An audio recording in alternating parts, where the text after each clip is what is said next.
हां बोला काय. कार्यकर्त्यांशी आपण चर्चा केलेली आहे. अनेक कार्यकर्ते आपल्याला भेटण्यासाठी आलेले आहेत. नेमकं कार्यकर्त्यांचं काय म्हणणं आहे, काय चर्चा झाली नेमकी? नाही हे झाकले जातात ना. हे सेक्टरला पाहिजे. हो बरं ठीक आहे. तू जरा तिकडे हो त्यांना. नेमकी काय चर्चा झाली कार्यकर्त्यांशी? अनेक ठिकाणून कार्यकर्ते आपल्याला भेटायला आलेले आहेत. मग कार्यकर्त्यांनी जे आहे आपलं दुःख, आपली निराशा, आपली उद्विग्नता जी आहे ती प्रत्येकाच्या आपल्या आपल्या वेगवेगळ्या भाषेमध्ये त्यांनी मांडली.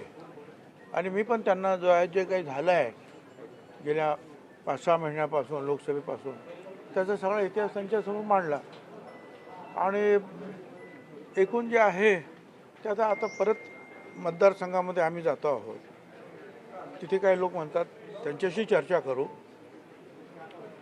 परत उद्या महाराष्ट्रातले सगळे आमचे कार्यकर्ते जे आहेत, समर्थक आहेत, ओबीसीचे लोक आहेत, समता परिषदेचे लोक आहेत, हे सगळे जे आहेत उद्या येणार आहेत.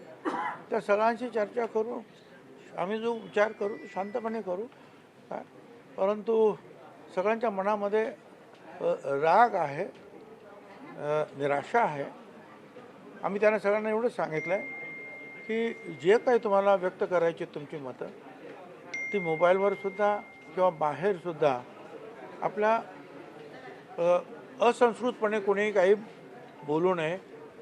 काय शिवीगाळ नसावे. ते चप्पल मार वगैरे जे काय करता तुम्ही ते अजिबात बंद झालं पाहिजे.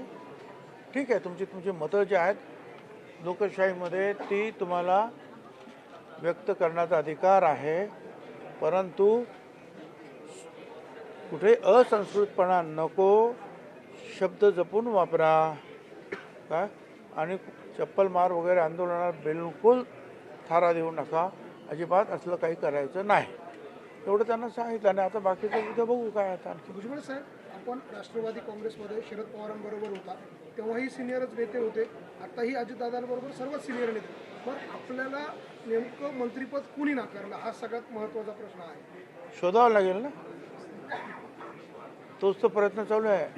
कुणी नाकारलं आणि कुणी नाकारलं तरी शेवटी जे आहेत त्या पक्षाचा जो प्रमुख आहे, BJPचा प्रमुख जे आहेत तिथले सरकारमधले ते देवेंद्र फडणवीस आहेत, ते निर्णय घेतात. शिंदे गटाचे जे प्रमुख आहेत ते शिंदे साहेब आहेत, ते त्यांच्या गटाचा निर्णय घेतात. आणि बाकीचं काही असलं तरी आमच्या गटाचे जे प्रमुख आहेत अजित पवार ते त्यांचा निर्णय घेत असतात. बाकी काय सगळे सांगत असतात. प्रत्येकालाच मंत्रिपद पाहिजे असतं. मागील लोकसभेला देखील आपल्याला प्रश्न मंत्रिपदाचा नाही.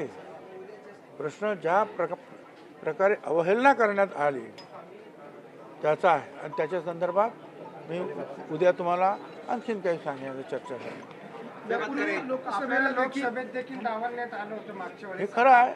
त्यांनीच सांगितलं होतं लोकसभेमध्ये उभे राहा म्हणून. होळीच्या दिवशी मी इकडे आम्ही निघालो, आम्हाला ताबडतोब म्हणे परत या.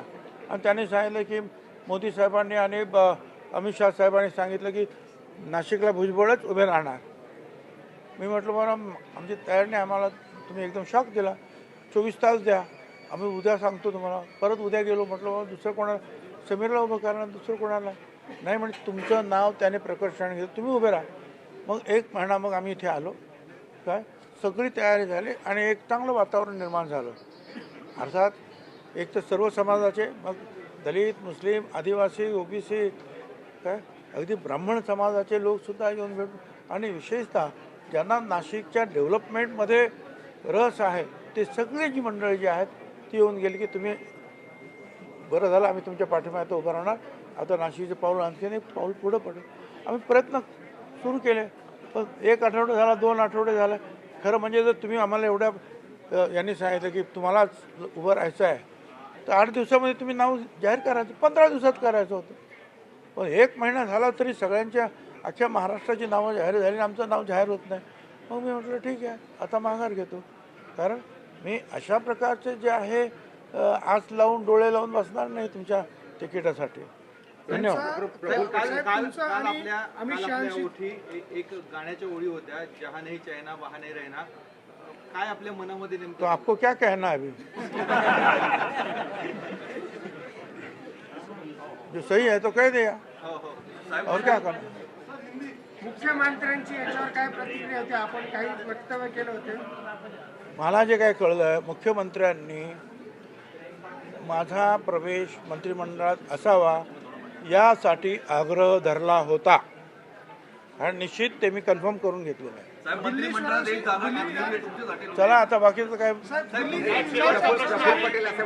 पटेल असं म्हटलंय की राज्यसभेवर तुम्हाला हो मला हे बघा, लोकसभेवर मी जातो म्हणालो, ऐन वेळा तुम्ही कच खाल्ले, नाव जाहीर नाही केलं. राज्यसभेची जागा आली, मी म्हटलं मला जाऊ द्या, त्यांच्याला सुनीता ताईने पाठवायचं. मी म्हटलं बरं ठीक आहे, आता मी काय बोलतच नाही. दुसरी जागा आली, त्या ठिकाणी मकरंद पाटील यांचे बंधू नितीन पाटील यांचं नाव द्यायला लागले. अरे म्हटलं मला जाऊ द्या, माझा फायदा तुम्हाला होईल पक्षाला, माझा चांगला फायदा तुम्हाला पक्षाला, मला जाऊ द्या ना, मी 40 वर्ष झाली इथे आहे. काय नाही मग मी त्यांना शब्द दिला. आणि तुम्ही जे आहे हे इथे लढाईत असणं आणि महाराष्ट्रात असणं ही पक्षाची गरज आहे आणि तुम्हाला लढलं पाहिजे. आम्ही लढलो आणि लढल्यानंतर आता ते सांगतात की तुम्ही राज्यसभेवर जा का, तर मकरंद पाटील यांना मंत्री करायचं, त्यांनी ते केलं. आता त्यांना ते त्याच्या भावाला सांगणार तू राजीनामा दे, खाली आहे, आणि मग मला सांगणार तुम्ही आता जा वरती.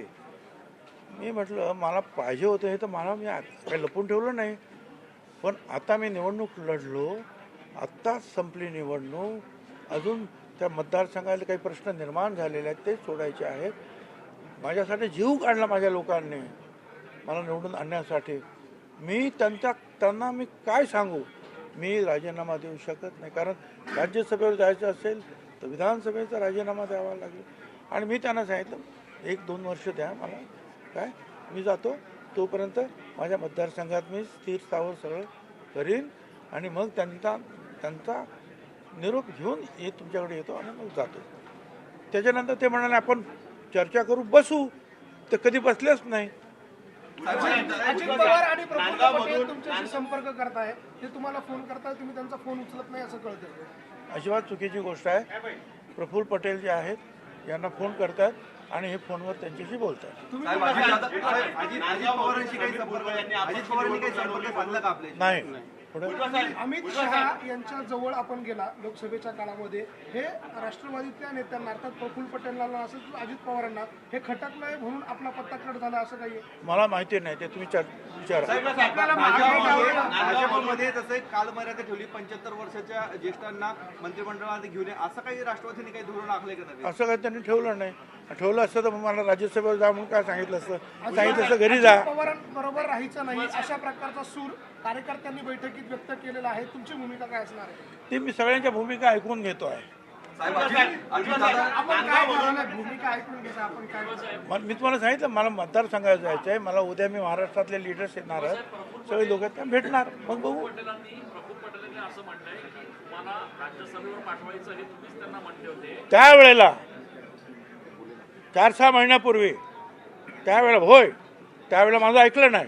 आणि आता म्हणजे मी काही लहान खेळ नाही का तुमच्या हातातलं. तुम्हाला वाटेल तेव्हा तुम्ही त्या आता वरती, आता बसा खाली, आता निवडणूक लढवा, बरं तेही जाऊ द्या. पण त्या माझ्या मतदारसंघातील लोकांना मी राजीनामा दिल्यानंतर काय वाटेल. आणि मी त्यांना सांगितलं मी नक्की जायला मला जायचं आहे, पण मला थोडे दिवस द्या. माझ्या मतदारसंघामध्ये माझी काही कामं आहेत ती पूर्ण करतो, लोकांची समजूत काढून मग जाऊ. म्हणजे तुम्ही म्हणणार बस बस उठ, छगन भुजबळ तसा मनुष्य नाही. धन्यवाद. अजितदादा नॉट रिचेबल आहे. साहेब, साहेब दुसऱ्या काही शिष्टमंडळ जावलं जातं, काय कारण?